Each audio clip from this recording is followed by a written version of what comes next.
Hey guys, this is Ruroni K95 here. Today's movie review, we get to do something different for a new movie review, which we haven't done, which I should have done a long time ago. For today's movie review is Fantasia. Fantasia was released on November 13th, 1940, which Walt Disney had a lot to do for when it's basically using the use of classical music with some animation. There was no talking in the animation, but it's always set to classical music as well. So for the production on Fantasia, how it began, after the success on one of Disney's classics, like after Pinocchio and Snow White and the Seven Dwarfs, Fantasia is under the working title as the concert feature. But before that, Walt Disney first met Leopold Stokowski at a restaurant in Hollywood called Jason's Southern Pit, where they wanted to do like the scoring for the music for The Sorcerer's Apprentice with Mickey Mouse at the time as well. Yeah. And this was pre-World War II dollars probably as well.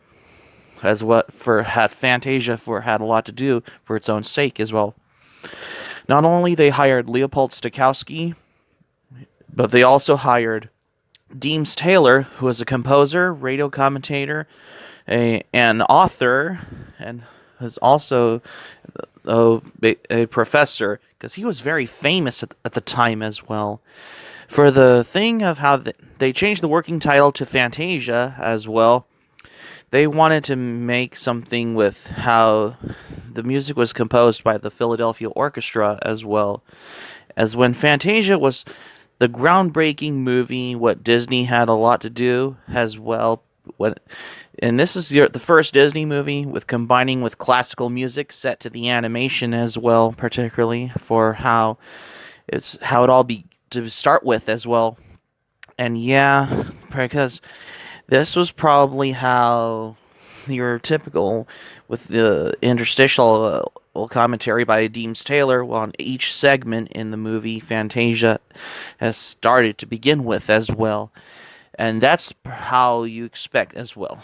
And yeah, because Fantasia is one of the most important movies what Disney had a lot to do in the 40s as well, with the music of from the works of Bach, Stravinsky, Beethoven, and many other classical music artists as well particularly of how the abstract animation and toccata and fugue in D minor from Johann Sebastian Bach, as well as probably as the Nutcracker Suite, because there was just basically any types of the dances as well as the Sorcerer's Apprentice with Mickey Mouse, which is probably has like the traditional Disney animation, because that's probably how Disney made Mickey Mouse famous as well, particularly since the 1930s as well.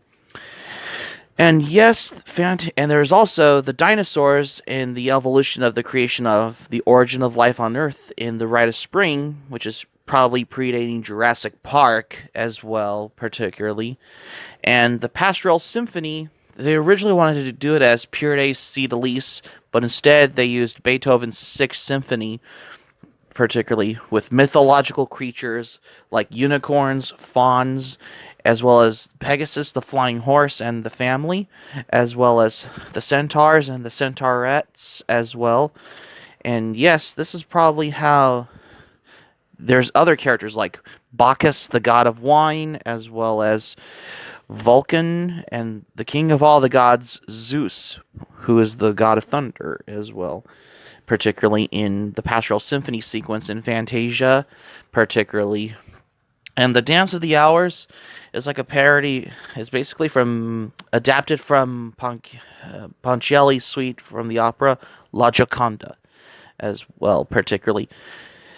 The dark and scary, terrifying, hellish nightmare of Night on Bald Mountain, as well as the solemn oath of Franz Schubert's Ave Maria as well. And yeah, that's basically how they combining two different pieces of music, especially the music have struggled between good and evil, which is basically a continuing theme of many of Disney's cartoons, especially the fairy tales like Snow White and the Seven Dwarfs.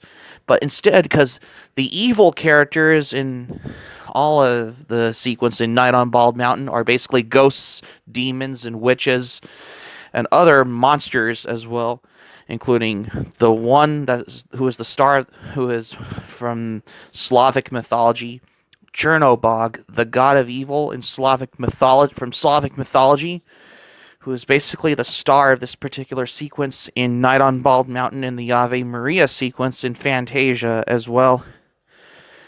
Until the coming of the dawn, especially the church bells, until the nuns come out with these lights to the Ave Maria sequence in Fantasia, particularly. When Fantasia was re-released, probably originally part of the roadshow experience as well, and when it was first came out in 1940, it only played at about 25 theaters, but it was considered a failure as what wasn't enough money for the box office, particularly as well. As well as Fantasia has been using as a roadshow experience, they equipped it with Fantasound, which is basically like a hybrid of a film presentation and a concert, particularly as well, because they used to call it like a roadshow attraction. RKO Radio, the distributor RKO Radio Pictures, has no involvement with Fantasia because they said it was 2 hour long and it was too long. So they had a term with Disney's approval by 1942 comes. They had to cut the 124-minute version of Fantasia to an 81-minute popular version, which has probably over 81 minutes of music. And all of the interstitials with commentary by Deems Taylor were removed, and including the opening segment, the toccata and fugue was removed from the program entirely. And apparently, even though I've never saw that version, but it was probably played on a double bill with a Western movie as well, in general. And then they played it as simply as, say, Make Mine Music or Melody Time, which those films came out very shortly after the war, which is basically the package films in the 1940s. Until 1946 comes, and then Fantasia is brought back to the general release versions with a short interstitial commentary by Deems Taylor, and the toccata and fugue sequence has brought back in there. When Fantasia was re-released in 1956 on the Super Scope screen, which is probably your typical CinemaScoped feel to this movie, what Fantasia had a lot to do with particularly. And yep. And also, back in the 40s, when it was used to be a roadshow attraction, I mean, this includes the intermission on there, particularly when the Fantasia title card was projected onto the on-screen title card on the curtain. But at the Carthay Circle does not include the on-screen title card on the projection as well, which includes in the balcony or any other large upstairs area for any roadshow experience with Fantasia. But RKO had no involvement for Fantasia when it was re-released in the 60s, so Buena Vista Distribution could handle it as well. When it was re-released in 1969, which is probably part of the psychedelic experience in the 60s, when many young adults and teenagers have watched the movie while they were on drugs as well. When Fantasia was re-released in 1981, it was in stereophonic sound as well. But until 1982, which is a year later, they wanted to re-release Fantasia with the help of Irwin Costell, who was the composer for Mary Poppins movie, particularly, as well as the Disney Studio Orchestra, of how they re-scored all of Stokowski's music score from the original Fantasia soundtrack after the 1956 Fantasia Soundmaster went wrong, so they re-recorded, and Deems Taylor's narration has been removed in 1982, so instead they hired Hugh Douglas to do all of Deems Taylor's narration in 1982, until Fantasia was re-released again with the 1982 Dolby Digital soundtrack by Irwin Costell. It was basically re-released in 1985, and the narration for Deems Taylor's narration is voiced by Tim Matheson in the 80s. And yes, it was played nationwide, particularly. I mean, the cost for the fitting of the theater for Fantasia was probably about $1 million, particularly in the 40s, because it was pre-World War II dollars. When World War II was already underway to Europe, because the threat, they were not able to release Fantasia overseas until World War II is over. And yeah, that's probably it's just how it is for what Disney had a lot to do for Fantasia.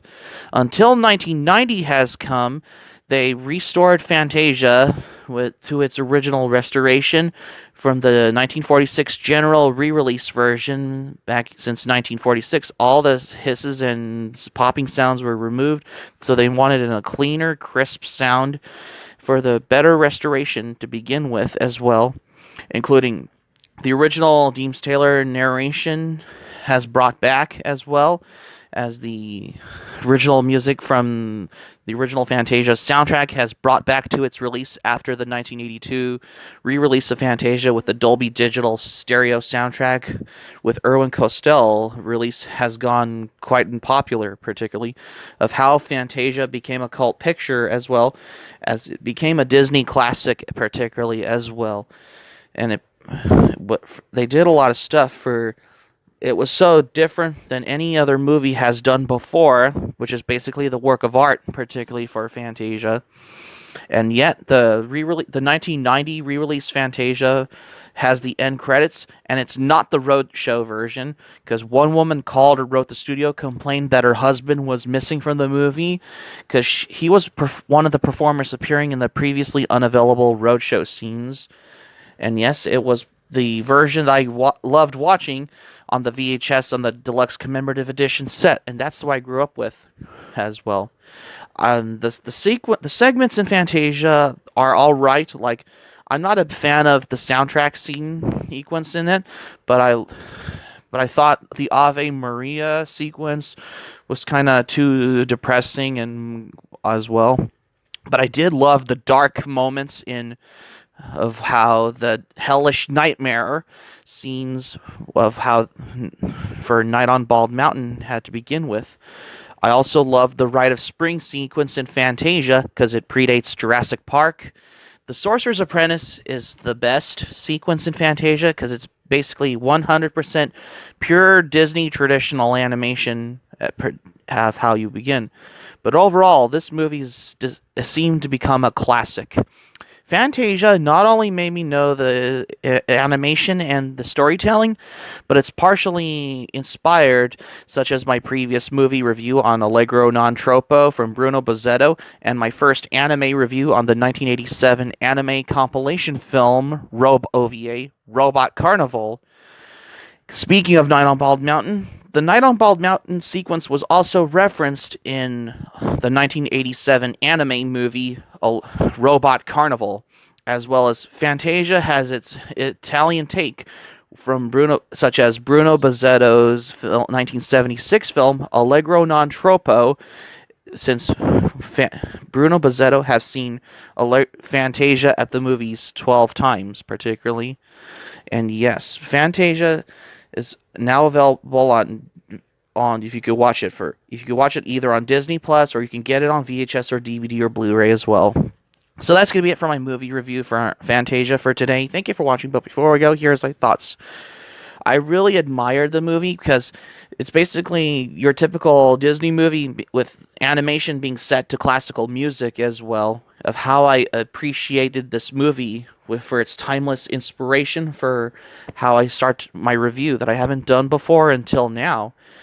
And yep, because you're taking on a journey for inspiration. Hope subscribe for content. My anime plan link in the description down below. You can share this video on your Twitter and Facebook if you have Twitter and Facebook account, and all social media. Be sure to give this video a thumbs up by clicking on the like button on this video. Feel free to leave in the comments in the comment section below. Be sure to subscribe to my channel, RuRoniK95. Feel free to join my channel, especially if you're new to my channel. Hit the notifications bell button. Be sure to get notified as well. Smack the like button on this video if you enjoyed this video. And I also got another movie review coming up. What we got here since I reviewed Fantasia for the very first time. Stay tuned for my next movie review. I got another movie that is a follow-up to Fantasia, starting with my movie review on Fantasia 2000, until I will see you there on Saturday.